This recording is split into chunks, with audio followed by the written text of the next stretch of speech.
शिक्षण आणण्याच्या अनुषंगाने तरतूद नाही. हमी भावाचा कायदा सुद्धा यांनी या अर्थसंकल्पामध्ये करणं अपेक्षित होतं, तो सुद्धा केलेला नाही. आणि कर्जमुक्ती सरकारनं करणं अपेक्षित होतं, ती सुद्धा केल्या गेलेली नाहीये.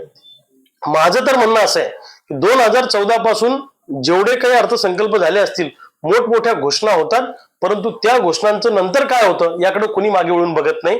आमचं म्हणणं असं आहे की 2014 पासून जेवढ्या अर्थसंकल्पाच्या घोषणा झाल्या त्याचं ऑडिट झालं पाहिजे, केलेल्या घोषणा आणि त्याचं पुढे काय झालं. उदाहरणार्थ एक फूड पार्कची फार मोठी घोषणा 2 वर्षापूर्वी केंद्र सरकारने केली होती, त्याचं पुढे काय झालं कोणीच विचारलं नाही, ते पुढे गेलंच नाही. त्यामुळं आजच्या अर्थसंकल्पात शेतीच्या दृष्टीनं ज्या काही 2-3 घोषणा त्यांनी केल्या या किरकोळ आहेत. 100 जिल्ह्यांसाठी कृषी विकास योजना राबवणं. आता देशामध्ये जिल्हे आहेत 800, मग 700 जिल्हे वाऱ्यावर सोडून दिले त्याच्यामध्ये. दुसऱ्या बाजूला कापसाच्या जाती विकसित करणार असं ते म्हणतात, पण कापसाच्या भावाचं काय. आमचं म्हणणं असं की प्रत्यक्ष उत्पादन खर्च जो बांधावर येतो त्याच्यात 50% नफा ऍड करून भाव आम्हाला मिळाला पाहिजे. तुम्ही उत्पादन वाढवण्याची गोष्ट करता, पण शेतकऱ्यांचं उत्पन्न वाढवण्याच्या दृष्टीने सरकारनं काही अर्थसंकल्पामध्ये बोललेलं नाहीये.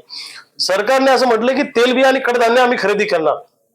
या घोषणा सरकार दरवर्षी करतं, परंतु खरेदी करताना मॉइश्चरची अट टाकणार, एवढेच लिमिटमध्ये खरेदी करणार आणि कमीत कमी माल कसा खरेदी करता येईल या दृष्टीनं जाचं गाठ्याने निकष सरकार टाकतं. शेवटच्या दाण्यापर्यंत सरकार शेतमालाची खरेदी करत नाही आणि त्यामध्ये शेतकऱ्याचा माल घेऊन व्यापारीच तिथे माल जास्तीत जास्त प्रमाणात विकतात, भ्रष्टाचार होतो.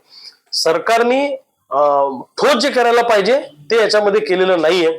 कर्जाची मर्यादा 3 लाखाहून 5 लाखावर नेली, पण मग भाव प्रत्यक्ष उत्पादन खर्च काढण्याची पद्धत आम्ही बदलू असं सरकारने याच्यामध्ये अर्थसंकल्पात का नाही म्हटलं. प्रत्यक्ष बांधावर येणारा उत्पादन खर्च आम्ही पकडू आणि मग त्याच्यात 50% नफा ऍड करू असं कुठेही त्याच्यामध्ये म्हटलं गेलेलं नाहीये. युरियाच्या 3 फॅक्टरी आम्ही तयार करू एवढंच म्हटलंय. ठोस असं शेतकऱ्यांच्या दृष्टीने काही नाही. या अर्थसंकल्पातून शेतकऱ्यांच्या हातात काही मिळेल असं मला वाटत नाही. एबीपी माझा, उघडा डोळे बघा नीट.